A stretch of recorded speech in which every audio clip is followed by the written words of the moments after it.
Halo Sobat Muda, masih di Politik Fest bersama saya Wisnu Nugroho.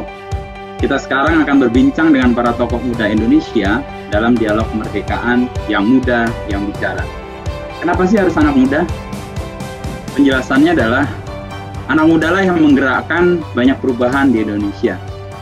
Dan anak muda menjadi harapan Indonesia ke depan di tengah situasi yang kayaknya minim harapan ya akhir-akhir ini. Dan bagaimana seharusnya kita memaknai kemerdekaan, bagaimana pula kemerdekaan harus dipertahankan serta mensejahterakan seluruh rakyat Indonesia.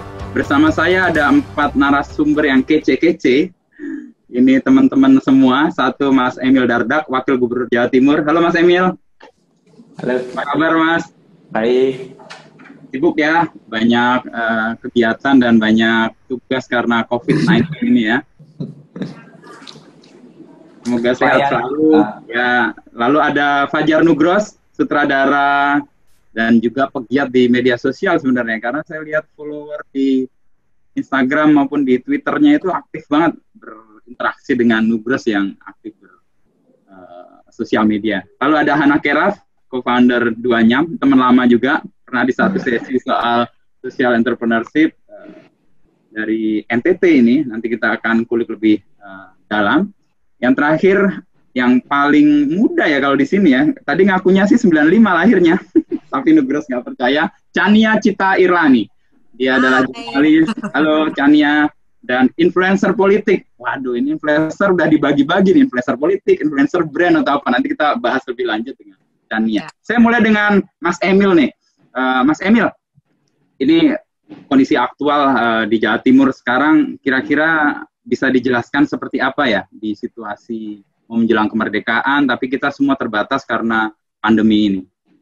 Ya, tentunya bukan situasi yang ideal ya, karena sekarang istilahnya apa?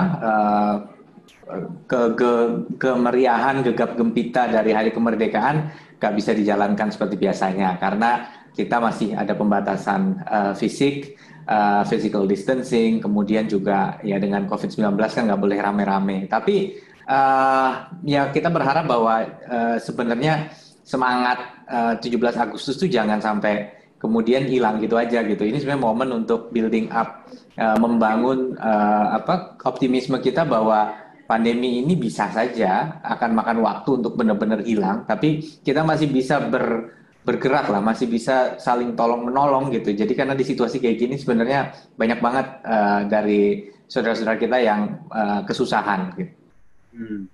Buat Mas Emil sendiri, arti kemerdekaan itu apa ya di tengah situasi yang serba terbatas, ekspresi agak dibatasi dan segala macam kegiatan yang 75 tahun sebelumnya selalu kita buat secara meriah dan penuh gegap gempita.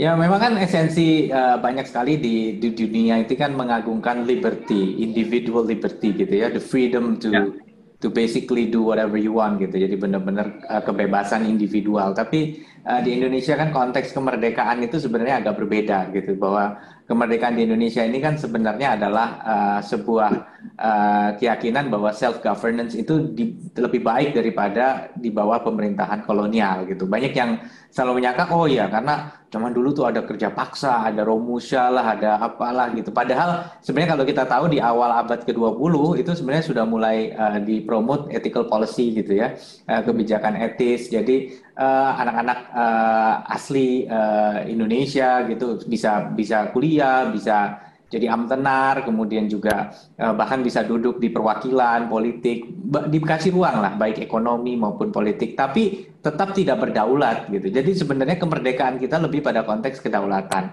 Tetapi kalau konteks freedom dalam konteks individual liberty, kita masih mengedepankan sebenarnya komunal gitu. Jadi artinya kemasyarakatan, kemudian gotong royong. Nah, inilah yang sebenarnya semangat kemerdekaan hari ini itu bukan semangat wah gitu kita udahlah nggak usah takut COVID, ayo gitu, nggak kayak gitu sebenarnya. Malah kemerdekaan tuh harusnya lebih kepada keberanian ya untuk kemudian bertindak bersama-sama gitu. Jadi tadi ya Mas Emil ya. Ya artinya kita merdeka ini justru kita harus bisa buktikan bahwa kita bisa tetap united, bersatu di dalam situasi yang sulit sekalipun, jangan saling menyalahkan. Jadi di situasi kayak gini gampang banget sih untuk saling menyalahkan.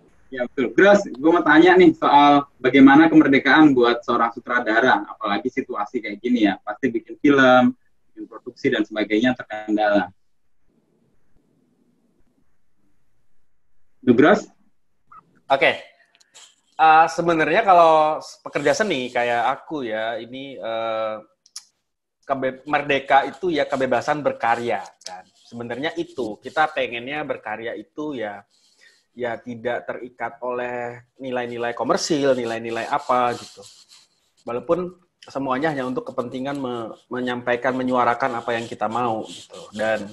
Tapi kan ternyata kita tidak bisa seperti itu, seperti yang Mas Emil bilang bahwa ada tatanan yang harus kita jaga. Jadi sebenarnya apalagi di era sekarang ini semakin terkekang lagi situasi ini. Tapi sebenarnya terkekangnya lebih ke masalah ada beberapa hal yang tidak bisa kita lakukan karena situasi dan kondisi. Jadi sebenarnya kita dituntut untuk mengulik. Tapi kan kebebasan berkaryanya, mencapaikan kegelisahannya itu tidak dihalangi sama sekali. Hanya keadaannya yang tidak memungkinkan. Jadi kalau compare ke dulu, hambatan itu ada di luar, sekarang hambatan lebih di dalam ya? Iya, enggak. Tapi di dalamnya tidak ada hambatan sama sekali. Okay. Hanya kemudian kita berpikir untuk tetap berkreasi di era seperti ini tuh seperti apa gitu. Mencari cerita yang sesuai dan sebagainya gitu-gitu. Walaupun masalahnya kemudian bukan di situ sekarang. Kalau ke aku konteksnya kan ada kemarin proyek yang terhenti karena situasi ini. Nah, ketika sudah mulai diizinkan dengan pembatasan skala besar kayak gini situasinya, mau nggak diizinkan pemerintah pun kita sudah punya aware kan terhadap protokol itu sendiri gitu. Kayak misalnya Yowes Band, ceritanya konser, mau gimana ngumpulin penontonnya kan nggak mungkin. Ya. Di skenario-nya kan tidak ada COVID, tidak ada wabah. Gitu. Lokasinya full di Jawa Timur misalnya. Jadi kreativitas sebenarnya di challenge ya lebih ya di situasi yang seperti ini ya. Ya di challenge lebih dan lebih ke budget kan untuk aku harus ada 100 ekstras pemain ya 100-100-nya harus rapid test dan itu kan artinya budget. Jadi Oke. Jadi Hana deh saya tanya ke Hana dulu deh. Soal bagaimana ini kan Hana di sini representasi dari Indonesia Timur dan dalam kegiatannya menjadi co-founder di Duanyam juga memberdayakan masyarakat di sana. Kamu bisa memaknai kemerdekaan sekarang compare ke situasi yang kamu hadapi dan kamu mau bela seperti apa? Mungkin terutama di tahun ini ya, dengan pandemi tantangannya justru jadi jauh lebih berbeda. Salah satu tantangan membuat Duanyam di daerah-daerah terpencil Indonesia Timur itu adalah akses terhadap informasi.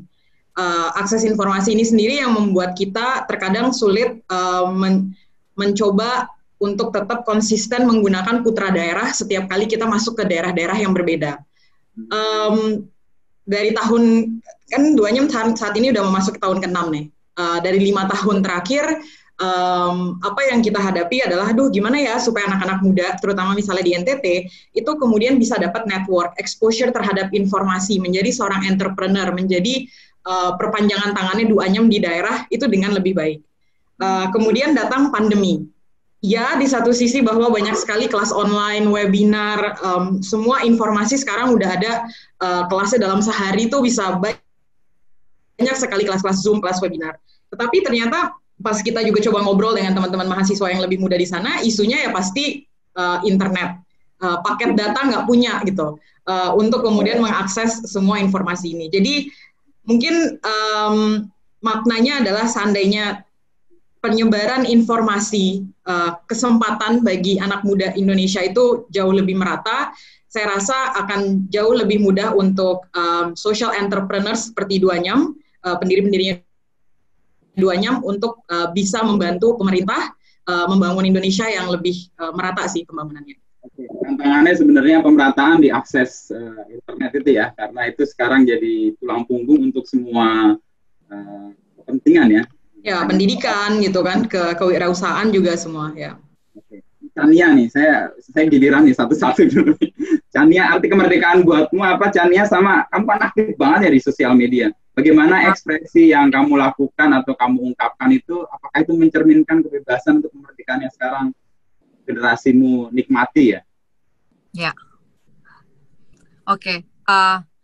Ya gue secara umum sih gue ngerasa pandangan tentang kemerdekaan mungkin udah sama lah kayak apa yang orang bayangin lah ya, bahwa merdeka intinya punya kebebasan untuk membuat keputusan untuk hidupnya. Ya kan, kalau Indonesia pada saat itu ya bagaimana Indonesia membuat keputusan untuk dirinya, bukan di bawah imperialis atau kolonialis misalnya negara lain lah kayak gitu misalnya ya. Nah, pada tingkat individu orang per orang juga kita mengartikan kemerdekaan ya kita punya kebebasan untuk membuat keputusan di dalam hidup kita.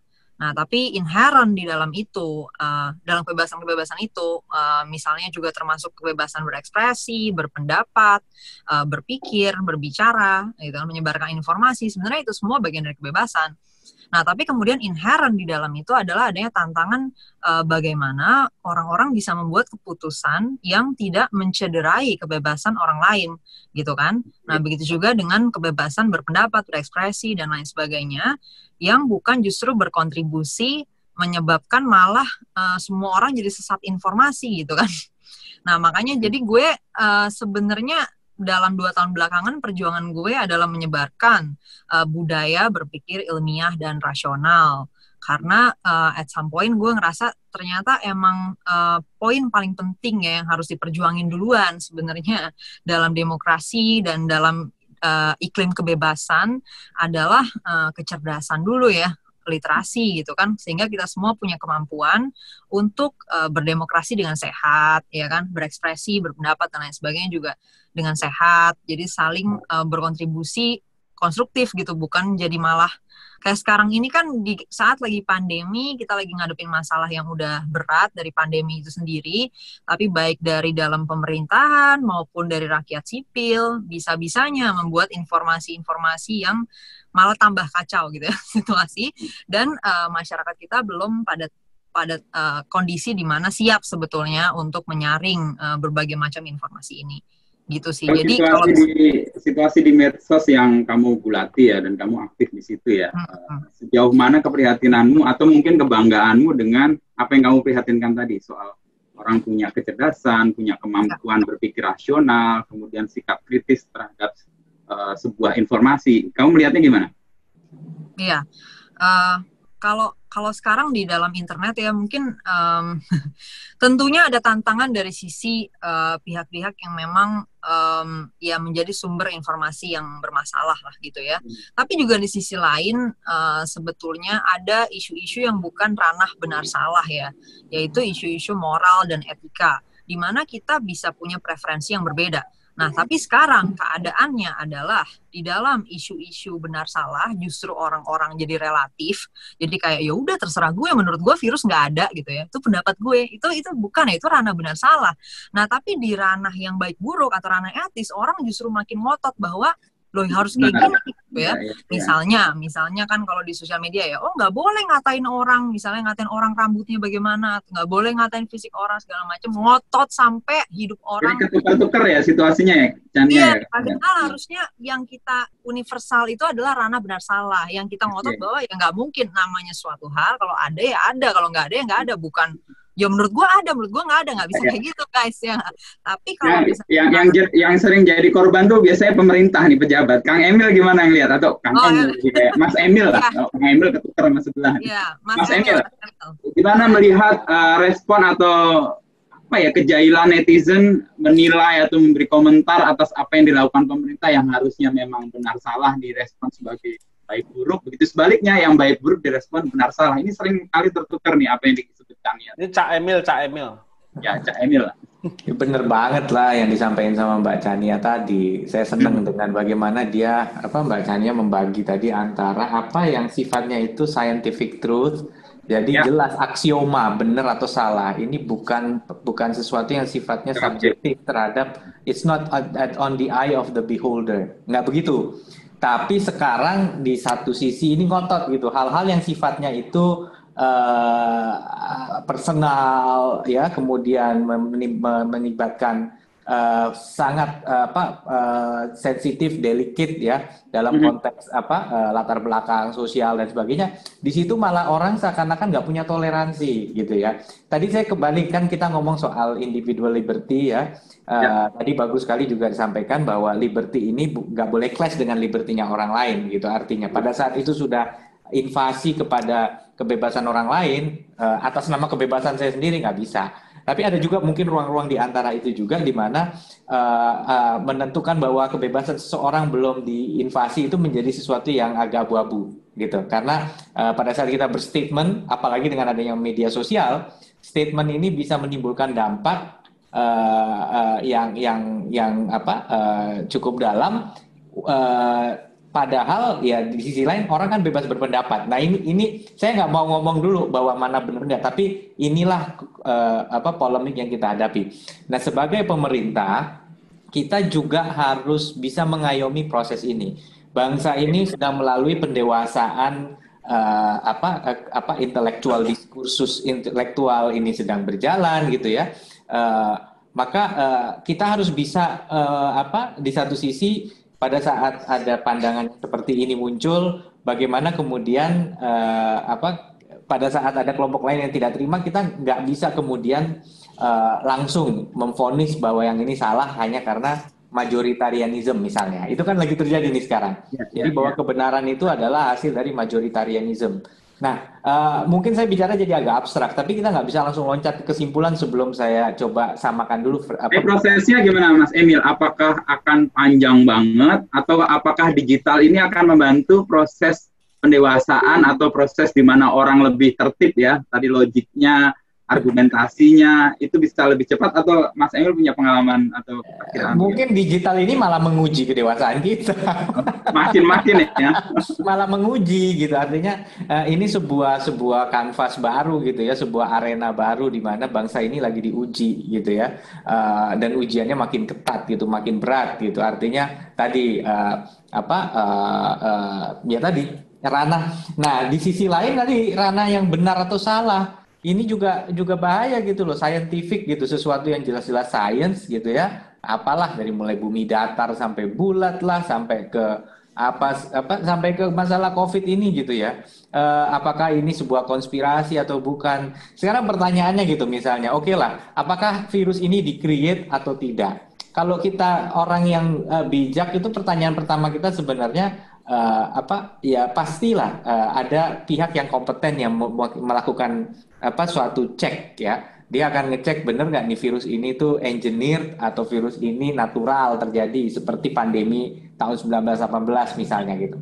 Tapi sekarang pertanyaannya, kalaupun kita menemukan jawaban ini, sama aja kita harus nyelamatin diri kita. Kalau nggak mau ketularan harus jauhin orang. Kalau nggak mau ketularan kita harus pastikan kita nggak deket-deket sama orang positif COVID tapi nggak pakai masker gitu. Jadi toh nggak berubah juga mitigasi yang harus kita lakukan. Nah, sebagai pemerintah tentunya kita juga harus bisa membahasakan ini dengan, karena kadang-kadang logika yang saya pakai tadi nggak otomatis kemudian orang bisa terima gitu. Jadi pada saat pemerintah mengatakan oke, tetap kebijakan kita begini, apalagi kayak sekarang nih, sekolah dibuka nggak sekolah misalnya. Ini juga sama, begitu kita bicara mengenai sekolah dibuka atau enggak. Di satu sisi semua marah-marah karena pendidikan jarak jauh menyulitkan. Begitu dibuka langsung semua ngamuk, mintanya jangan sampai ada penyebaran COVID.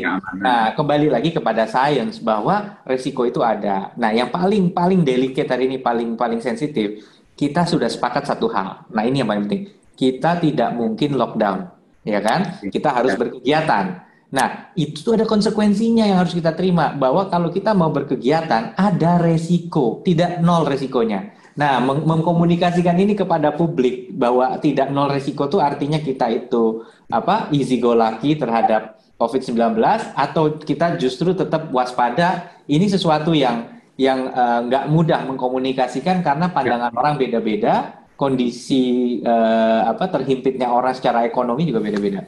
Soal komunikasi, saya tanya ke Nugros nih, kemarin itu ada satu orang musisi yang berusaha memakai scientific authority untuk mengatakan sesuatu yang kemudian jadi polemik, dan itu kemudian diakui.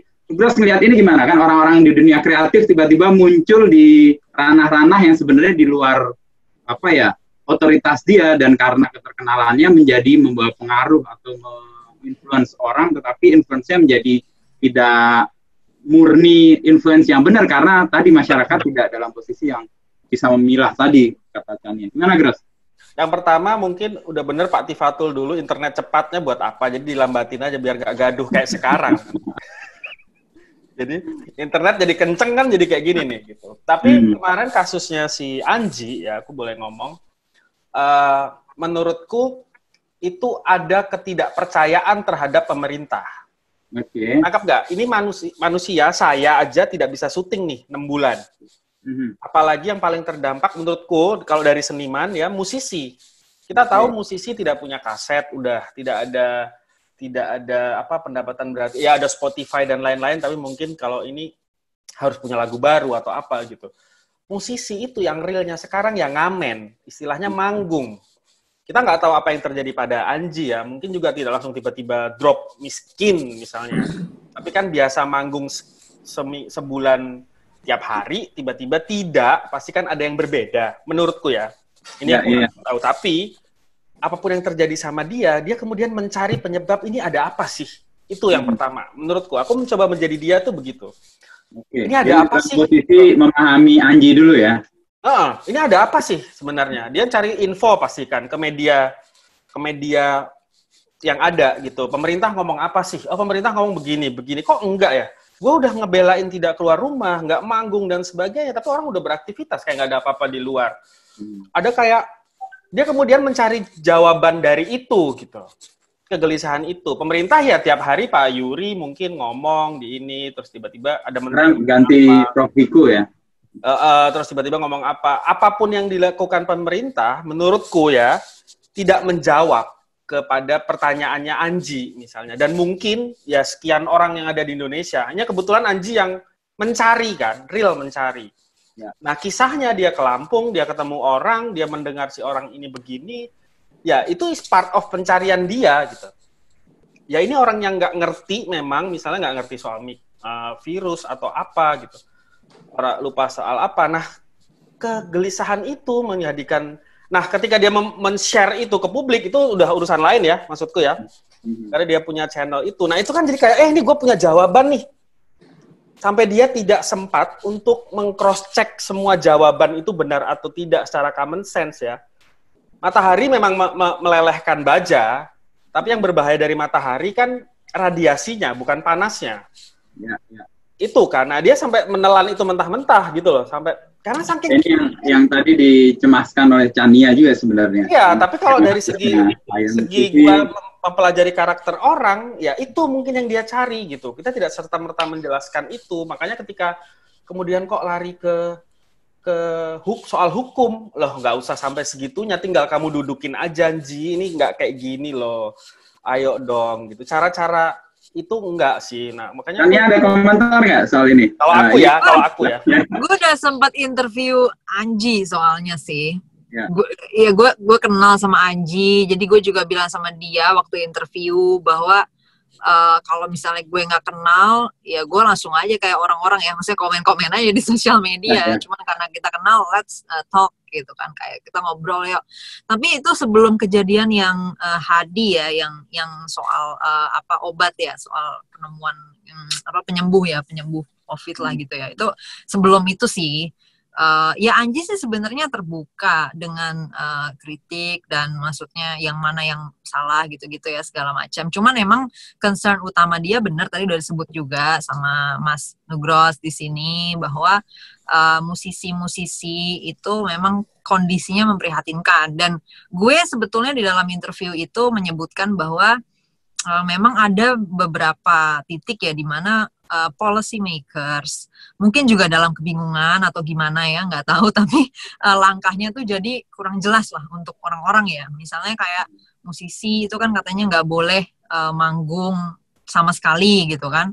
Padahal kan kenyataannya kan misalnya di kafe, manggung dalam artian manggung di kafe atau di restoran atau di ulang tahun atau apa misalnya kan sebenarnya kalau misalnya kegiatan-kegiatan itu sendiri tetap berjalan harusnya mereka boleh aja dong dengan protokol-protokol gitu kan. Tapi kenapa di dalam misalnya mungkin daerah tertentu atau gimana tapi intinya ada aturan di mana mereka nggak boleh. Nah akhirnya nggak ada pendapatan sama sekali dan pada saat yang sama tidak ada juga cover ya untuk kebutuhan hidup mereka dari policy maker gitu kan, dari pemerintah dalam hal ini. Bukan berarti kita juga minta pemerintah untuk menjadi segalanya gitu ya, maksudnya mengcover segala-galanya. Sebenarnya bukan itu poinnya, tapi mitigasinya sebetulnya bagaimana sih gitu ya. Kayak mungkin emang ada banyak poin di mana itu tuh terjadi gitu loh. Ketika orang nggak ada penghasilan sama sekali, terus harus gimana gitu. Kayak itu tuh. Ini ngomongin pemerintah pusat ya, Mas Emil, bukan pemerintah. Iya, sama aja nggak apa-apa bos. Kita juga. Saya ke Hana, bentar. Saya ke Hana. Situasi kayak gini kan dihadapi oleh orang-orang di Jakarta kayak musisi Anji ini baru-baru ini ya. Sementara teman-teman di Indonesia Timur, di daerah-daerah yang remote, itu pasti situasinya jauh lebih lama. Hana lihat challenge atau tantangan terberat yang pernah dihadapi untuk membantu teman-teman di daerah bisa berpenghasilan, syukur-syukur bisa meningkatkan kesejahteraan dengan lebih baik. Gimana, Hana? Pasti sebelum COVID kan juga banyak pengalamannya.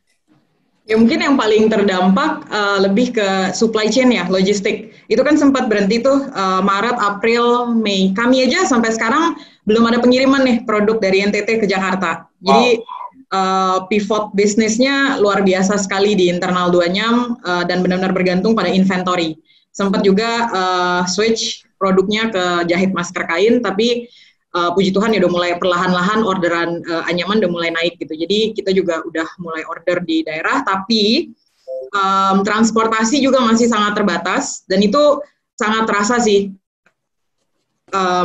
bagaimana pemerintah daerah, terutama untuk yang pulaunya juga cukup jauh dari Jawa, itu harus benar-benar bisa swadaya sendiri gitu. Bagaimana dana-dana yang bergulir di dalam internal itu digunakan untuk membeli produk-produk di dalam, lalu kemudian ya udah diputar internal. Itu sesuatu yang kalau saya ngelihatnya di daerah Duanyam bekerja tidak umum dilakukan oleh pemerintah daerah. Biasanya masih sangat bergantung dari pengiriman dari Surabaya. Kalau NTT itu kan hub-nya Surabaya banget ya. Produk-produk dari Surabaya, dari Jakarta, dari Bali gitu. Tetapi kemudian, sorry? Karena di NTT ini? Saya Jakarta. Oke. Ya. Tapi kemudian. Kalau di NTT kan wifi-nya bagus juga. Apanya? Internetnya udah lancar juga. Kalau di NTT? Ya, beberapa daerah. Tidak bisa digeneralkan semuanya bagus ya. Jadi gitu, kita benar-benar melihat tantangan terhadap produk masuk dan produk keluar juga gitu. Termasuk masker kain gitu. Kalau di Jakarta mungkin situasinya masker kain sangat mudah diakses. Tetapi kalau di NTT itu sangat sulit. Bukan maskernya aja yang sulit gitu. Kainnya aja susah, harus nunggu dari Surabaya. Kapalnya nggak jalan-jalan. Karet pengikatnya aja itu di sana terbatas. Tidak ada untuk seluruh masyarakat NTT misalnya. Jadi lebih merasakan tantangan ke logistik sih dibandingkan ke bagaimana isu soal tadi kebebasan berpendapat. Itu mungkin di NTT lebih terasa realistisnya ekonomi lebih kuat sih. Lapar tuh lebih nomor satu dibandingkan soal membuat caption, membuat statement-statement yang kemudian saling memanas-manasi.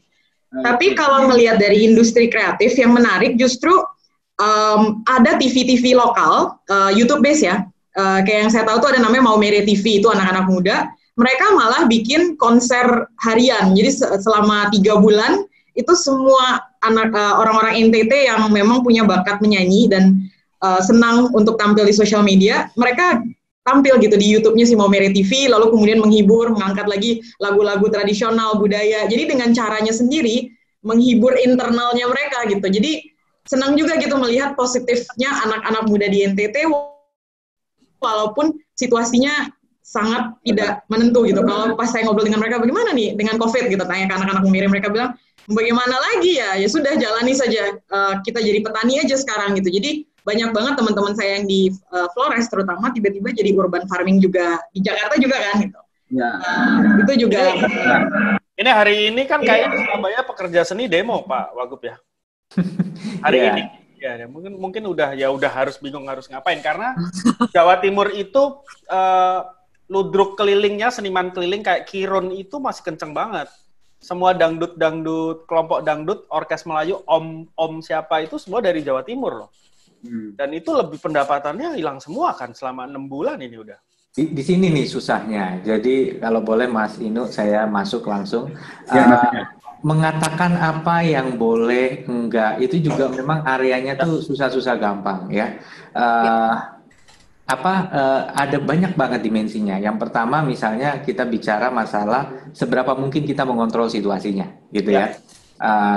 Kayak kalau misalnya karena orang sekarang boleh ke rumah ibadah lagi, gitu kan? Karena protokol yang penting menerapkan protokol kesehatan, gitu. Tetapi kalau misalnya mau bikin doa massal, ngundang sampai ribuan orang, no, jangan dulu. Padahal dia bisa saja mengatakan bahwa kita akan mengikuti aturan, tapi pada saat tidak berjalan sesuai aturan, it's too late. Udah telat gitu, kita udah nggak bisa apa-apa gitu, udah terjadi gitu. Jadi, nah sama dengan saya rasa ada beberapa hal, misalnya gitu, mereka nyanyi di klub misalnya ya, di klub malam gitu kan. Nah sebenarnya di satu sisi bisa nggak protokol diterapkan? Bisa gitu kan, jaga jarak lah, yang nyanyi nggak apa-apa, nggak pakai masker kan gitu. Yang penting kan dia jaga jarak dan sebagainya. Cuman dalam pelaksanaannya apakah kemudian tamunya itu benar-benar bisa sesuai? Saya nggak jawab bisa apa enggak, ini hanya pertanyaan yang muncul. Toh kenyataannya ada beberapa yang buka, ada yang enggak. Kita kan juga kemarin sempat ada Satpol PP datang gitu ke beberapa tempat dia. Jadi kan kayak rumah makan, sekarang boleh orang makan di restoran gitu. Terus pertanyaannya, gimana caranya kita mau pergi makan suruh pakai masker? Kan nggak mungkin kan? Oh boleh, buka maskernya dulu, makan gitu kan. Selesai makan, pakai lagi maskernya. Ini nggak kelihatannya sederhana, tapi mungkin kan susah gampang. Ada orang yang modelnya makan habis gitu. Ada juga yang ya agak lama, apalagi kalau misalnya dia ada ronde kedua lah atau ada side dish dan sebagainya kan, mungkin ya dibuka aja terus sepanjang itu gitu. Jadi ini memang nggak gampang dan ada juga, saya harus jujur nih, ada juga elemen yang kita lihat dari sisi perspektif ya, artinya relatif gitu. Misalnya ibadah kita harus buru-buru dong karena itu esensial gitu kan, gitu. Nah ini memang nggak fair juga untuk pelaku seni. Bagi beberapa orang disangka itu kesannya sekunder. Pariwisata kesannya sekunder. Nah saya selalu jelasin kenapa kita buka pariwisata. Bukan artinya kita melihat pariwisata sebagai kebutuhan tersiernya masyarakat, tapi ini sumber utama primernya para pelaku industri pariwisata gitu. Jadi relatif bagi si masyarakat mungkin pariwisata kebutuhan tersier. Tapi bagi masyarakat yang menggantungkan hidup dari pariwisata, itu primer untuk mereka. Nah ini kami di pemerintah susah-susah gampang mewujudkan ini. Tapi saya selalu misalnya disampaikan ginilah, negara mana sih yang sekarang udah bebas dari COVID? Nggak ada gitu loh. Tetap aja di negara-negara yang tadinya mereka ketat banget, lockdownnya udah ekstrim lockdown gitu ya. Toh sampai sekarang juga masih harus kayak kita juga kok gitu. Dan artinya apa? Bahwa saya nggak mau mengatakan pembenaran kepada langkah apa yang diambil sebelumnya gitu, tetapi ke depan, ayo kita ngeliat ke depan bahwa instead daripada kita menangisi kemarin, mendingan ke depan ini platform apa yang mau kita gunakan, prinsip apa yang mau kita gunakan. Kami dari pemerintah dibuka loss itu juga bahaya, tiba-tiba nanti euforia, tapi ditahan ini juga ada juga kesulitan kita untuk kemudian memikirkan nasib mereka. Nah kadang nggak enak ketemu seniman misalnya. Ini mohon maaf juga nih Mas Nugros misalnya. Kita mau seniman ada bantuan, tapi gila masuk kelas-kelas musisi kemudian bantuannya disamain sama bansos buat orang kan susah gitu. Makanya kayak kemarin anak-anak IO kita ajak justru dengan skill mereka. Ya ini bukan untuk uangnya, tapi justru untuk eksistensinya gitu. Artinya mereka kita ajak ngatur gimana antrian di kantor pos. Kalau misalnya bansos itu kan rawan banget kerumunan. Nah dengan kemampuan mereka bikin crowd control, akhirnya itu jadi rapi tuh, tertata semua anak-anak itu. Kita mencoba mencari balancing antara pemenuhan kebutuhan ekonomi, tapi juga keselamatan, kesehatan. Bahwa gila ya, ternyata pandemi ini bikin gua sadar profesi saya ini kok terlalu rentan ya, bukan profesi primer. Apalagi kalau muncul kata-kata ini sektor ekonomi yang tidak esensial, itu nggak enak banget sih rasanya gitu. Karena kita nggak mau memvonis satu sektor ekonomi itu tidak esensial, satu sektor esensial. Tetapi memang sebagai pemerintah ada situasi di mana mau nggak mau kita di-grading juga, dikasih jenjang juga gitu. Mana yang kita ngebukanya terpaksa bertahap dan terpaksa akan ada yang belakangan. Aku rasa ini ya Mas Inu, wabah menurut efeknya kita akan kedepannya punya pemimpin-pemimpin muda yang punya pengalaman menghadapi wabah. Ini kan situasi sekarang kan membuat rakyat itu ngerasa, oh ternyata bisa ya ada COVID kayak gini, ada corona kayak gini. Dan ternyata ya, besok kita milih pemimpin, harus yang sudah bisa ngadepin kalau ada kayak gini lagi nih. Betul. Jadi pemimpin orang dan kualifikasi masyarakat terhadap pemimpin sekarang makin tinggi barnya kan. Kayak Mas Emil. Gue tanya nih, Gros, tadi disinggung soal dunia seni sama Mas Emil, bagaimana ini juga ternyata berkontribusi tadi. Dari I.O. bisa mengatur crowd control, jadi seperti yang... Itu menarik, solusi yang menarik. Ya, gue mau tanya aja kontribusi yang bisa lebih diberikan oleh teman-teman ya. Kasih situasi kayak gini orang hanya kontribusi berat ya. Tapi ini kan kita nggak hanya ngomong situasi sekarang kan, ke depan ya. Seni dan film dan sebagainya. Nugros ngeliat bagaimana ini untuk Indonesia? Based on situasi sekarang juga boleh. Aku sih sebenarnya gini, kalau di film ya kan September rencananya saya mau syuting lanjut lagi di Jawa Timur, Pak. Mas oke, ditunggu. Mohon izin sekalian. Karena izin boleh lah kalau syuting mah aman. Ya, di setiap kita ada di beberapa kota gitu dan sebenarnya pertama aku appreciate sama produser yang mau tetap keluar duit karena pasti ini tambah kan. Karena harus ada protokol yang harus dibereskan gitu. Setiap bupati di Kediri, Banyuwangi sama Malang terus Surabaya itu sudah ngingetin protokolnya ya kita akan tetap dengan protokol. Nah, kita balikin ke produsernya sanggup gitu. Nah, dengan bioskop belum buka kayak gini dan mereka tetap mau syuting, itu kan membantu kru juga gitu. Kru kan udah jerit-jerit gitu. Nah, dulu kita syuting di kota-kota di Jawa Timur itu mereka pengusahanya masih agak-agak susah, sekarang malah mereka yang nelpon. Mas, kapan syuting? Ini kita kasih diskon hotel. Berarti kan artinya mereka juga sudah mulai butuh untuk ada pemasukan juga gitu dan ya udahlah kita berani kita syuting September gitu. Itu sih dan semua kota itu kan bupatinya muda-muda. Ini Jawa Timur nih menarik loh. Ini nanti kelak ini Mas Emil akan jadi gubernurnya dan bupati-bupati di Jawa Timur itu muda-muda semua loh. Dan itu dahsyat loh, dari Banyuwangi, dari Kediri. Itu anak-anak muda. Tempat Mas Emil juga. Iya ya kan, beliau udah jadi wakil gubernur. Maksudnya itu kelak bisa kalau kerjasamanya sama visinya karena masih muda-muda semua. Mas Emilnya bisa ngomong, kita begini ya Jawa Timur. Wah, karena gitu kota paling banyak banget bioskopnya. Tiap kota di Jawa Timur itu ada bioskop semua dibanding Jawa Barat atau Jawa Tengah ya. Ya. Ngomong Salatiga, Jawa Tengah nggak ada bioskop.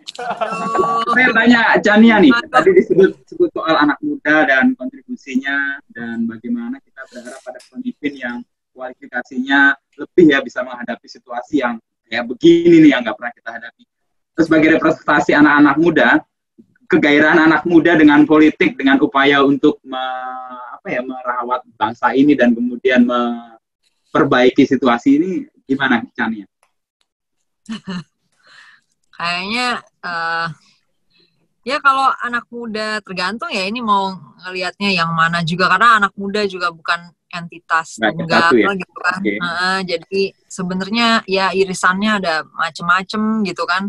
Milenial lah misalnya untuk representasi dari generasimu Chania.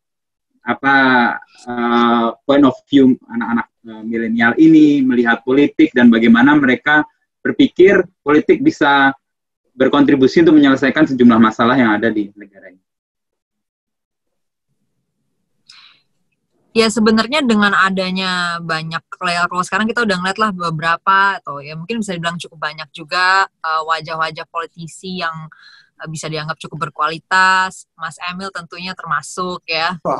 Dan ada juga yang lain-lain yang anak-anak muda udah bisa appreciate gitu kan. Mungkin kalau di jajaran menteri yang populer-populer ya kan, Bu Sri Mulyani, Bu Susi dan segala macam. Jadi sebenarnya dengan adanya contoh-contoh itu di lapangan gitu sekarang, ya tentunya meningkatkan optimisme lah terhadap politik. Cuman kemudian juga nggak bisa diharapkan juga bahwa dengan begitu terus sudah serta-merta anak-anak muda langsung bisa mau gitu ya aktif segala macam, karena itu juga susah sih sebenarnya ya, karena lagi-lagi mereka juga ngelihat kayak kadang-kadang ya seringkali yang mereka lihat juga adalah ketika ada orang-orang yang mereka tahu di belakang layar pemikirannya gokil gitu ya segala macam, terus begitu masuk ke dalam pemerintah tuh kok kayaknya nggak bisa ya gitu, kayaknya nggak bisa dilakuin ya itu semua gitu loh, kayak gitu loh. Sehingga bener tadi pendapatnya, tadi siapa ya? Kayaknya Mas Sugros yang ngomong ya tadi, bahwa ketika di Jawa Timur udah ada yang sevisi misalnya nanti sama Mas Emil segala macam, terus bisa bikin suatu perubahan yang emang sistemik gitu kan, jedar. Nah mungkin itu akan bisa sih mendorong bahwa oh berarti kalau gue punya aliansi yang emang solid gitu ya, misalnya pada level daerah gitu, bisa satu visi lah gitu ya. Nah itu mungkin bisa bikin suatu perubahan yang serius. Mungkin dari situ nanti jadi generasi gue bakal ngeliat, oh berarti bisa nih kita ngelakuin ini gitu. Karena kalau sekarang kita ngeliat masih banyak ya orang-orang tuh mungkin masuknya tuh pencilan-pencilan gitu loh, jadi sendiri-sendiri.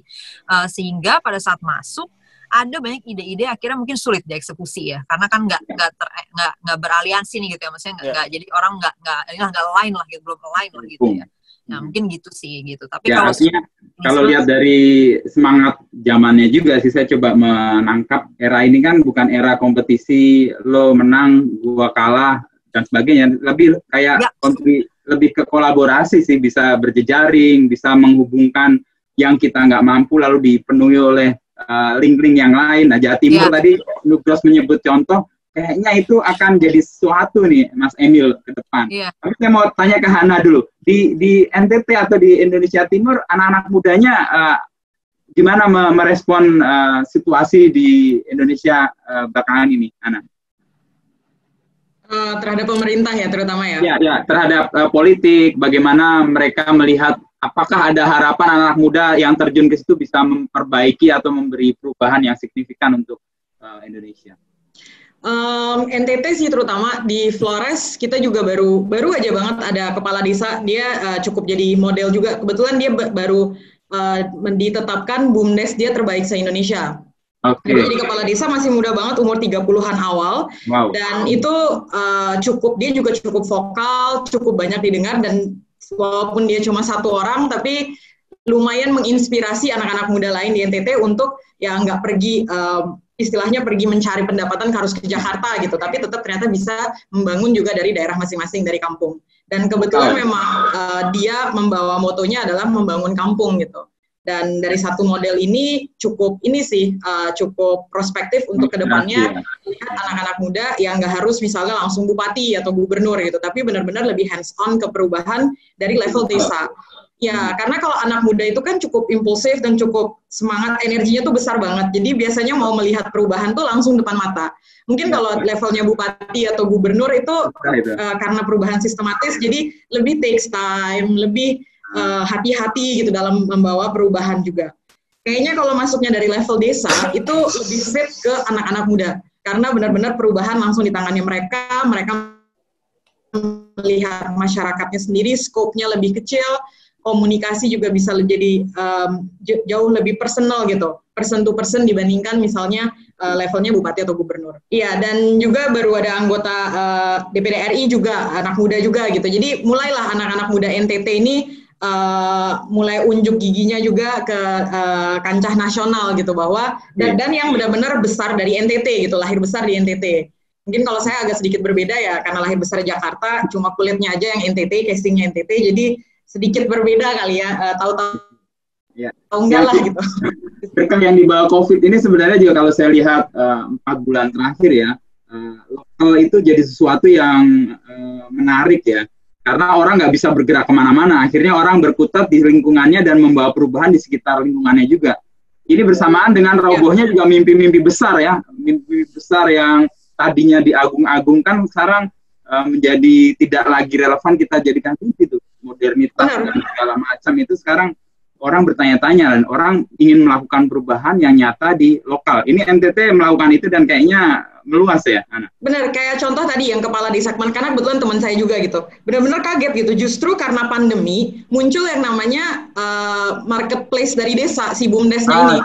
Bisa pakai WhatsApp dan website base aplikasinya. Pesen sayur, jadi dari mama-mama yang biasanya harus dari kampung Detusopo ke Ende, hampir 2 jam, mereka harus biasanya pulang pergi, ini tuh nggak usah. Dia akhirnya kerjasama, memang dibantu oleh Kementerian Desa ya, tetapi kalau dia tidak mengimplementasi dan kalau kepala desanya bukan dia yang muda dan punya semangat, mungkin nggak akan terjadi. Nah itu yang kemudian mulai dikopi nih oleh kepala desa yang lain yang ada di NTT dan itu bagus pasti. Malah terasa sekali gitu perubahannya, nggak perlu khawatir lockdown gitu karena ya udah orang memang putarnya ya di desa-desa situ dan si marketplace-nya BUMDes itu bahkan bisa menghidupi ojek-ojek yang nggak punya orderan. Jadi sekarang yang nganter-nganterin sayur-sayur ya ojek-ojek yang di sekeliling desanya itu gitu. Jadi menarik, justru pandemi ini memaksa daerah terpencil untuk bisa membangun dirinya sendiri gitu. Ya. Ini saya akan mencoba menyapa pertanyaan dari netizen nih, banyak banget nih. Cuman saya akan pilihkan untuk mungkin Chania, Mas Emil, Nugros, sama Ana ya. Mas Emil dulu nih. Mas Emil, ada yang nanya namanya Aryo Bimo. Apakah dengan menjadi wagub di Jatim dapat lebih memajukan Trenggalek yang dicintai? Tuh. Pertanyaan kedua sekalian Mas Emil nanti jawab. Untuk Mas Emil juga, apa strategi penanganan COVID di Jatim yang sempat menjadi tertinggi di Indonesia? Ini relate ke obrolan kita di awal. Ini dua dulu buat Mas Emil dulu. Oke, saya coba jawab dengan singkat ya. Pertama, jadi kewenangan memang di pemerintahan besar sekali di bupati dan wali kota. Cuman kalau untuk Trenggalek konteksnya agak beda karena di Trenggalek ini sebagai contoh, saya tadi siang baru rapat sama Pak Luhut, Menko Marves, membahas mengenai Bandara Kediri. Bandara Kediri itu penting banget buat Trenggalek sebenarnya. Waktu saya jadi bupati dulu, saya mendorong bandara untuk dibangun. Nah, cuman waktu itu saya bilang yang penting bandaranya dekat dari Trenggalek. Mau di Tulungagung, mau di Ponorogo, mau di Kediri, nggak apa-apa. Yang penting dekat Trenggalek.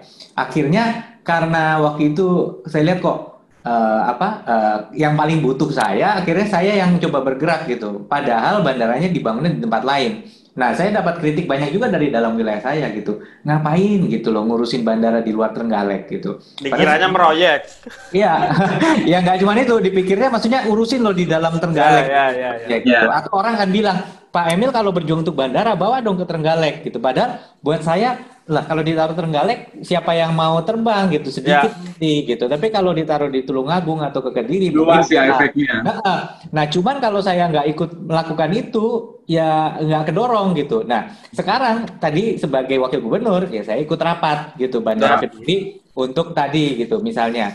Dan ini hanya satu contoh atau misalnya pembangunan Trenggalek itu satu sistem misalnya dengan pembangunan di Ponorogo dan di Pacitan misalnya. Nah ini koordinasi lintas wilayah supaya sinergi ada tangan kita juga. Kita usulkan ke pusat. Makanya sekarang Peraturan Presiden 80 2019 ini ada 3 pusat pertumbuhan. Ada di Surabaya Raya, itu kita nyebutnya Gerbang Kertasusila, Gresik, Bangkalan, Mojokerto, Surabaya, Sidoarjo, Lamongan.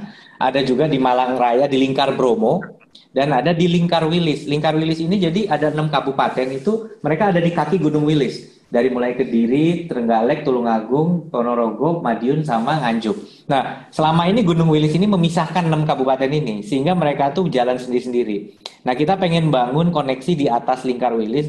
Jadi ada jalan lingkar di atas. Sehingga ini bisa justru gunung ini menjadi konektor, bukan separator. Gitu. Jadi, nah ini kita wujudkan melalui provinsi. Jadi balik lagi peran yang nggak bisa dihandle di wilayah bupati, dihandle di misi ya, Kang Emil. Tapi sebelum cabut dari Trenggalek banyak yang juga udah kita lakukan. Trenggalek nggak punya gedung gelanggang olahraga, sekarang punya, kan? Nggak punya bioskop, Mas Nugros, sekarang punya bioskop. Terus kemajuan nyata. Kita benahin pusat pelayanan sosialnya, kemudian juga sekarang ada pelabuhan. pasar utamanya dari tahun 60 akhir 70 nggak pernah dibenahin, sekarang akan dibangun terinspirasi Covent Garden Market di London misalnya, dengan dana hampir 100 miliar itu nanti akan ditaruh di situ, sekitar 70-80 lah saat tahap pertama. Jadi ada yang sudah kita lakukan, tetapi untuk naikin ke level berikutnya memang provinsi. Di sisi lain juga saya merasa bahwa oke, kalau saya bisa bermanfaat juga untuk kabupaten atau kota lain di Jawa Timur dengan ilmu yang saya miliki atau network atau why not gitu. Jadi kenapa enggak gitu. Jadi dari penjelasan itu sih kita tahu visinya emang udah nggak di Trenggalek, udah terlalu sayang, udah terlalu luas. Saya mau tanya Chania dulu nih. Chania kayaknya mau cabut duluan nih. Ini ada pertanyaan dari Theo Reza ini.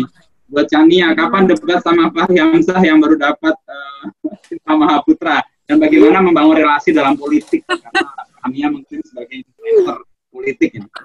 Gue WhatsApp ngucapin selamat. Dibalas nggak? Udah bilang makasih, tapi nggak usah deh ya, nggak usah didebat. Gimana? Jadi pertanyaannya apa nih? Kalau yang soal itu kayak gue nggak komen kali ya. Ya oke. Yang kedua, bagaimana membangun relasi dalam politik? Dalam hal ini kan Chania mengklaim sebagai influencer politik ya, pasti ada relasi, ada hubungan. Sebenarnya kalau gue pribadi nggak pernah mengklaim gue influencer, cuman orang-orang biasanya ngasih label gitu ya buat semua orang yang bikin video YouTube kayaknya disebut influencer. Bagaimana membangun relasi sih? Ya yang pastinya terbuka pada tadi ya, kolaborasi aja sebenarnya, mencari titik temu. Kita tahu dalam politik, dalam bernegara, dari awal negara itu ada, yaitu adalah orang-orang yang berbeda-beda isi kepalanya. Waktu Indonesia memerdeka juga orang-orang pemikirnya, founding fathers juga pada beda-beda pemikirannya. Jadi di dalam politik kita selalu harus berusaha mencari titik temunya. Kita juga nggak bisa memaksakan cuman apa yang kita mau doang gitu. Karena ya namanya banyak orang ya kan, ya pasti punya banyak kepentingan yang berbeda, preferensi yang berbeda, sehingga untuk membangun relasi kita mencari titik temunya di mana dan membangun kolaborasi untuk sedekat mungkin dengan apa yang mau kita wujudkan lah di dalam masyarakat gitu. Ya, menemukan irisan-irisan dari perbedaan itu kayaknya, Chania ya. Ini pertanyaan buat Nugros nih dari Sinov. Mas Nugros, saat pandemik COVID-19 gimana sih caranya untuk terus bisa memproduksi film dan menghidupkan industri ini? Nugros? Jadi awalnya aku pikir ini tidak akan lama. Aku pikir ini hanya 2 minggu lah, seperti yang dibilang pemerintah kan waktu itu perkiraannya. Terus setelah 2 minggu kok ya, masih panjang nih, masih lama nih ya. Udah 2 tahun ini. Ya, ada eranya, ada waktunya. Waktu itu ya kita udah hopeless aja, udah nggak bisa tidur, gelisah ini akan gimana. Itu ada eranya begitu. Terus tiba-tiba ada eranya bisa bangun pagi dan produktif, kreatif gitu.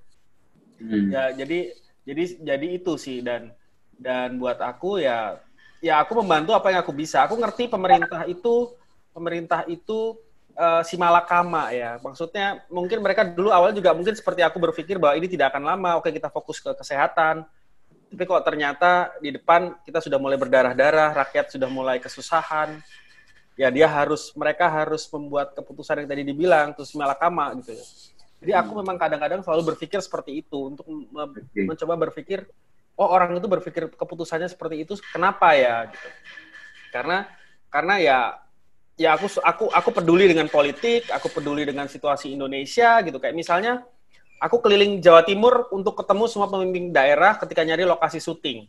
Dan aku sadar, ini pemimpinnya muda-muda semua Jawa Timur ya. Makanya ketika Mas Emil dulu mencalonkan diri jadi wakil gubernur, karena aku tahu latar belakang beliau kayak apa, dia kandidat yang seperti apa, ya aku membantu. Aku panggil ibu wakil gubernur waktu itu, istrinya, karena aku kenal, untuk ini gue ada premier, ini ada space kamu buat space. Ya. Masuk ini itu ngefek atau enggak aku nggak tahu ya, tapi maksud aku itu aku ngerasa aku berkontribusi untuk ini orang bagus, dia harus sampai ke titik ini. Karena kalau ini bagus, si society-nya bagus, orang akan menonton film kelak, begitu loh. Maksudnya aku menciptakan itu gitu. Kalau pemimpinnya muda-muda dan bagus-bagus, ayo kita bantu Pak. Gitu. Ya ada beberapa di Jawa Timur yang ketemu pemimpinnya tapi nggak nyambung nih, terlalu senior nih, maksudnya gitu loh. Tapi ada yang kayak Kediri yang anak muda banget yang silakan ayo tolong dibantu ya, ini Kediri punya konsep kayak gini-gini nih. Aku akan promosikan. Ayo bantu Pak. Kita juga terbantu karena kan produser kita ngerasa, Bros kamu bawa kru ke Kediri tuh effortnya gede loh, gue keluar duit banyak loh. Pemerintahnya ngapain? Bantuin dong kita. Kan begitu. Jadi aku punya, Pak, ini pemerintah membantu banget izinnya atau apanya. Jadi aku di tengah-tengah itu bisa membantu mereka untuk membantu ini gitu. Jadi itu sih.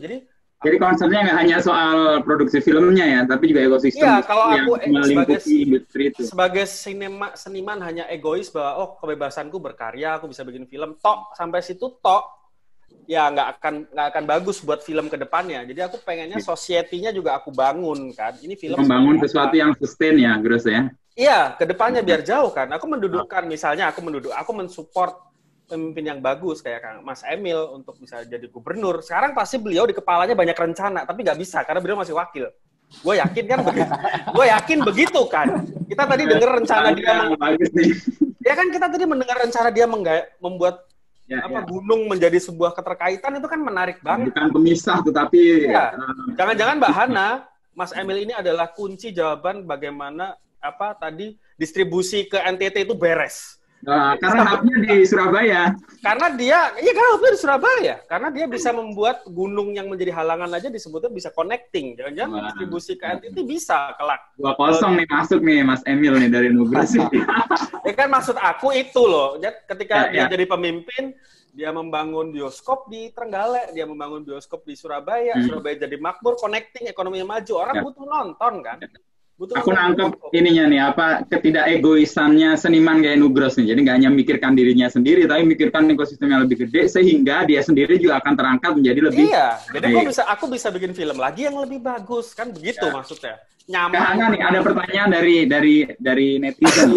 Namanya Sandra Nugroho. Kahana, emang bener nih Indonesia Timur tuh sulit maju karena tidak punya privilege dibanding negara atau daerah-daerah lain? Tidak punya apa, sorry? Privilege atau keistimewaan, atau karena selama ini tidak diperhatikan sehingga Indonesia Timur tertinggal? Pertanyaannya cukup general ya. Privilege-nya mungkin privilege dalam hal apa dulu gitu ya. Kalau misalnya mau dibilang diperhatikan, saya rasa dari pemerintah nasional perhatikan sekali sih justru gitu. Contohnya Labuhan Bajo itu bahkan namanya destinasi super prioritas. Itu apa nggak penting banget tuh namanya tuh. Super prioritas, udah nggak ada yang lebih urgent dari Labuhan Bajo gitu.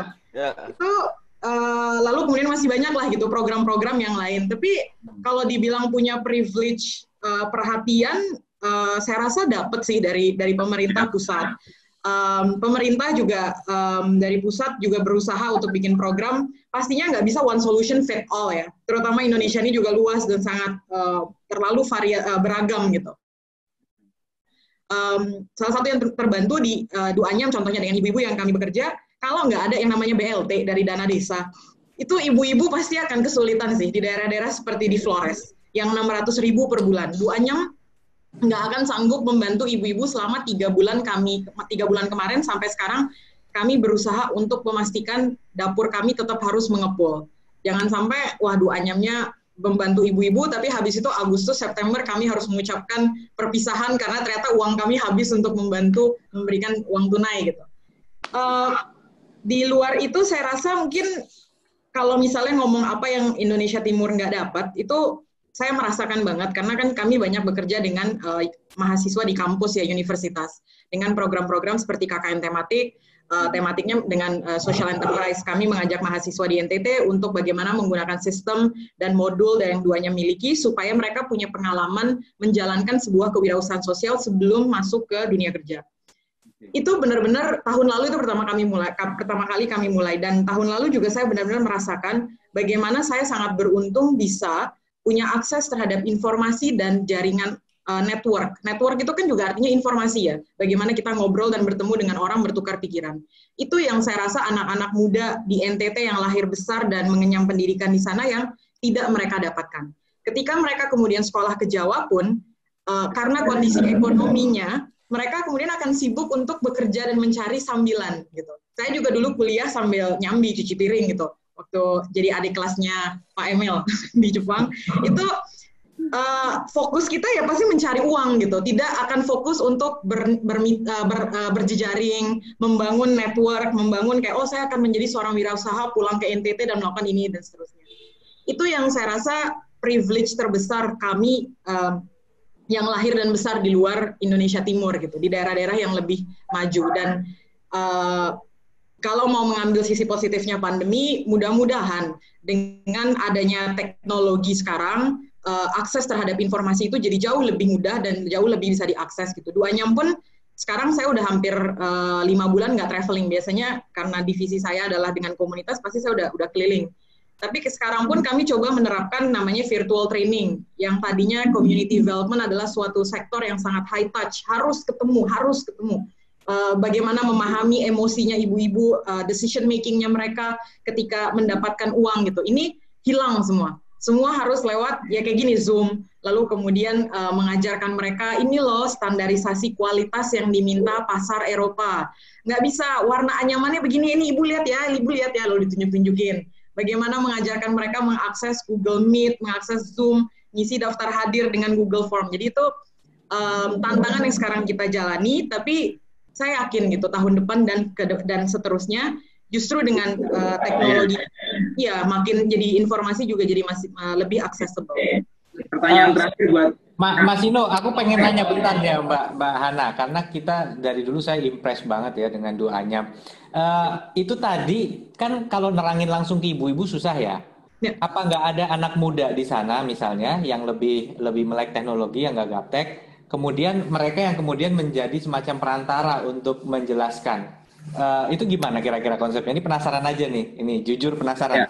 Betul, itu yang kami lakukan dengan universitas. Contohnya di Kabupaten Nagekeo, tahun lalu kami KKN tematik, alumni KKN tematik yang sekarang masih semester 7 dan 8, itu kami minta yang lokasinya di kabupaten itu. Jadi tidak melanggar protokoler COVID juga, dia lalu keluar masuk, dia yang kemudian kita hubungi. Untungnya, jadi benar-benar udah seperti terencana gitu ya. Untungnya dia itu tahun lalu sudah kami kenalkan sistem dan standarisasi kualitasnya Duanyam.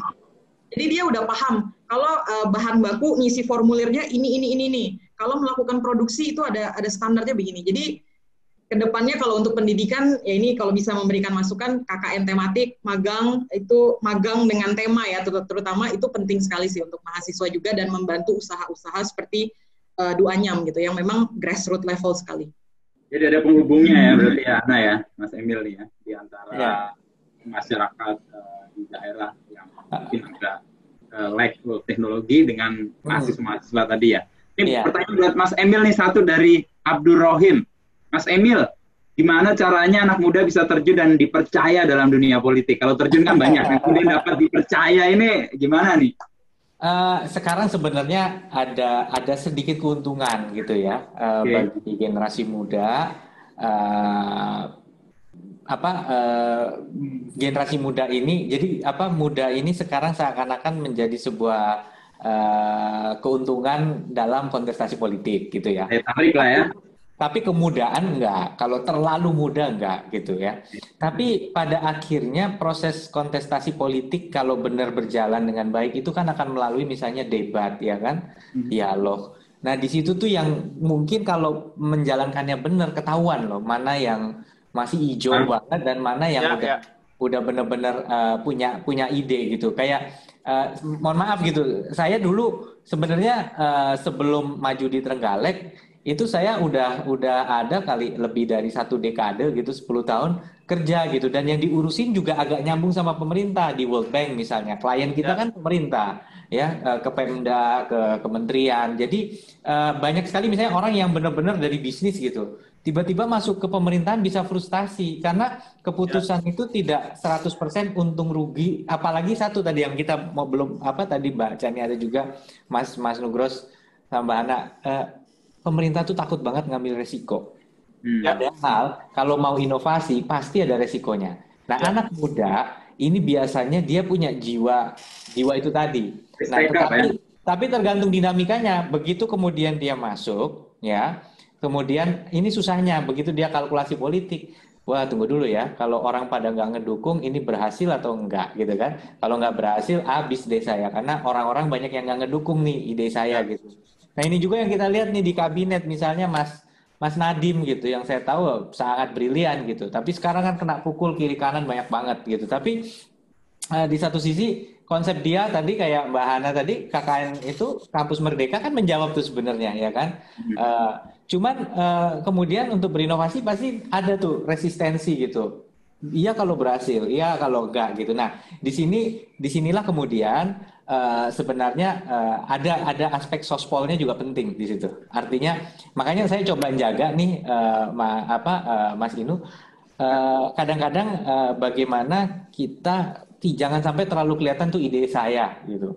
Karena kalau terlalu kelihatan ini maunya saya nih ide saya, wah yang ngantri banyak banget buat gagalin. Saya kasih salah satu waktu bandara itu yang berjasa bukan hanya saya gitu. Yang berjasa tuh ya ada Wali Kota Kediri Mas Abu kan yang Gross ya. Ya, kemudian ada Bupati Tulungagung, Bupati Pacitan, Bupati Ponorogo, Bupati Magetan, Bupati Madiun, mereka semua tanda tangan. Dulu Bupati itu pukul istilahnya rebut-rebutan, bandaranya tempat saya. Atau akhirnya karena berkolaborasi. Dari pemerintah pusat juga bilang, itu kan area di Madiun itu kan nggak boleh ada pesawat karena itu tempat latihan tempur. Nah, akhirnya kemudian sekarang kita tahun 2016 kemudian kita bilang nih kalau kayak gini caranya bahaya, bisa-bisa yang punya bandara daerah lain, bukan di wilayah Mataraman istilahnya. Akhirnya kemudian semua sepakat, udahlah kita sekarang satu suara, kita minta ke Presiden melalui Menko Polkam, waktu itu juga Pak Luhut Menko Polkam,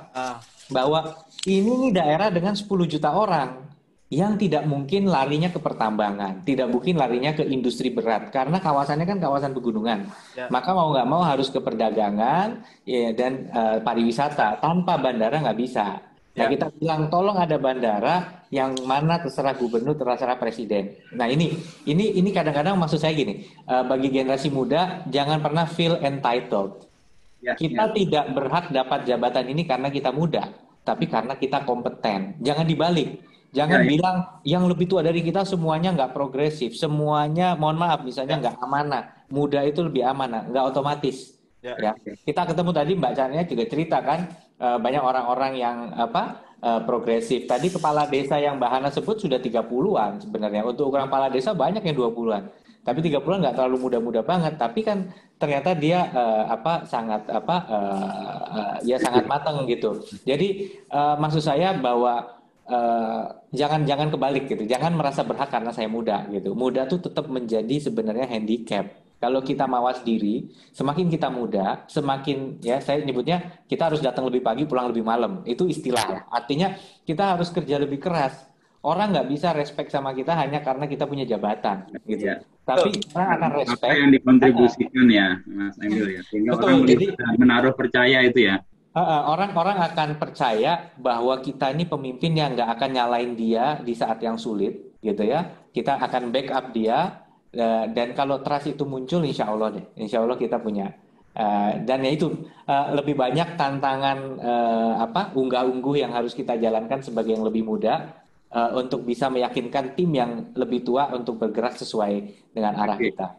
Terakhir nih buat semua nih, waktu juga udah mau habis, pesan kemerdekaan ini klise banget sih sebenarnya, tapi boleh sebagai closing juga. Nugros punya apa yang diimpikan, diharapkan atau dicemaskan tentang kemerdekaan? Nanti lanjut Hana, terakhir Mas Emil. Aku ya? Ya. Aku sih sudah bersyukur ya Indonesia itu sebenarnya berjalan ke arah yang lebih baik gitu, dan pemimpinnya aku ngerasa masa depan tuh lahir banyak banget pilihan untuk kita gitu, dan aku berharap kita bisa memilih pemimpin yang benar-benar berdasar kompetensi, berdasar visinya ya. Kan yang kita tidak pernah lihat itu kan visinya. Ini orang apa sih cita-citanya jauh ke depan gitu.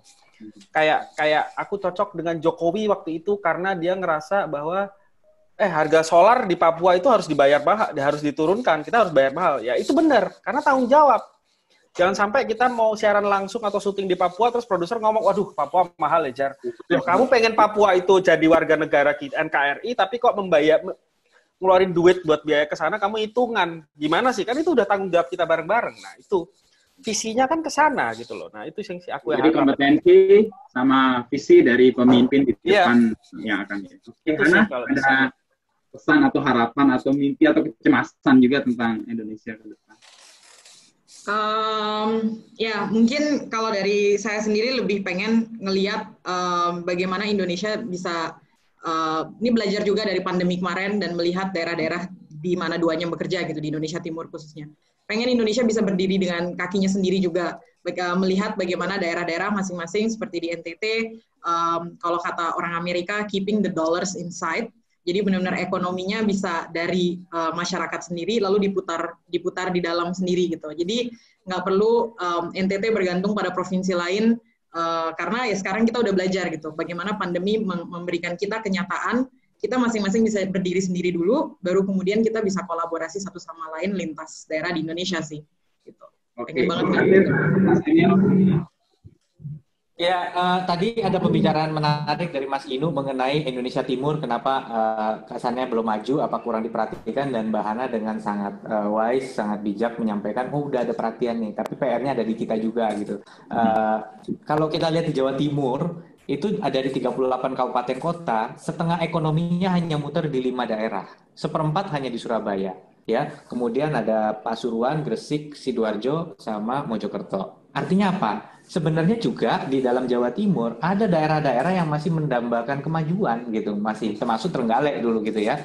Dan saya rasa sama, ada yang mengatakan bahwa Indonesia bagi mungkin kita juga ngerasa seperti hal yang sama terhadap negara-negara lain. Tapi kalau kita perhatikan antara Jakarta dengan Kuala Lumpur, dengan Hong Kong, dengan Shanghai, itu level of sophistication-nya sudah agak mendekat gitu. Jadi kesenjangan ini banyak terjadi di antara kota dan desa. Nah, pandemi ini tadi Mas Inu menarik menyampaikan konsep urban yang mengandalkan density dari penduduk, kemudian bahwa untuk bisa produktif kita harus dekat satu sama lain, harus bisa ketemu. Kalau enggak ide nggak bisa ngalir, gitu kan?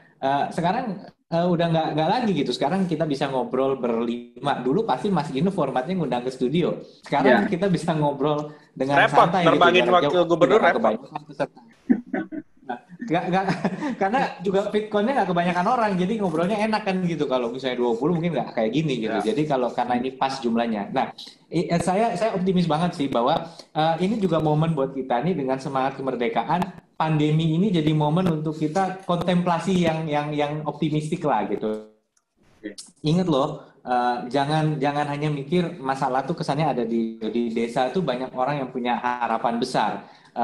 Kita selalu mendefinisikan anak-anak milenial tuh kita ukur dari anak-anak kota gitu ya, dari anak kota yang kosmopolitan dan sebagainya, yang melek dengan teknologi. Padahal dari seluruh lulusan SMA yang lanjut kuliah tuh nggak nyampe 30%. Itu pun kan kuliah macam-macam, ada yang di kampus ini gitu. Apalagi yang masuk di kampus-kampus yang lulus sarjana aja sekarang kalau menurut pemberi kerja mereka masih ngeluh.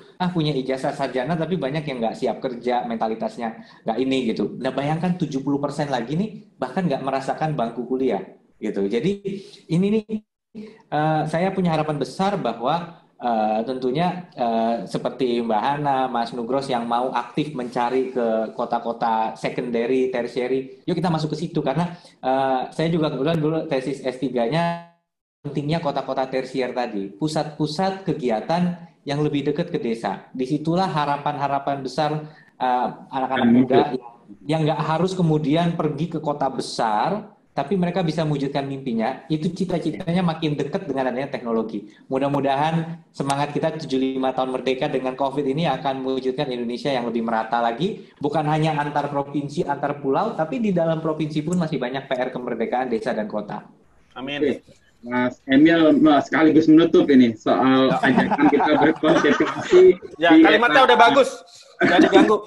Di era COVID ini kita diajak untuk berkontemplasi, setidaknya untuk memikirkan lagi lingkungan-lingkungan terdekat kita. Dan contoh dari Hana tadi melihat bagaimana desa bisa menghidupi kebutuhannya, bisa menggerakkan ekonomi lokalnya tanpa harus bergantung dengan pihak lain tapi ingin mandiri. Nugros meluaskan ekosistem industrinya, nggak hanya mikir dirinya sendiri. Kalau Mas Emil tadi juga menyebut bagaimana daerah-daerah itu memang ketika dia diberi ruang, diberi waktu untuk tumbuh, dan saat ini daerah-daerah tersier ini memang saatnya untuk muncul sih. Dan kita berharap 75 tahun Indonesia Merdeka ini jadi titik awal juga atau kelanjutan dari sebelumnya untuk bisa memajukan daerah-daerah lain. Mimpi-mimpi urban nggak hanya muncul dari kota-kota metropolitan, tetapi dari NTT, dari Maumere, dari Trenggalek, atau dari Banyumas, Banyuwangi, dan sebagainya itu bisa muncul.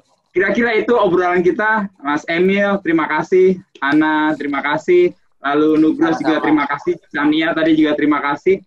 Sudah meluangkan waktu untuk berbincang-bincang tentang apa itu yang menjadi kegelisahan, mimpi, dan harapan anak muda. Terima kasih Sobat Muda, Sobat Kompas, dan sudah menyaksikan Refresh. Sampai jumpa di lain kesempatan.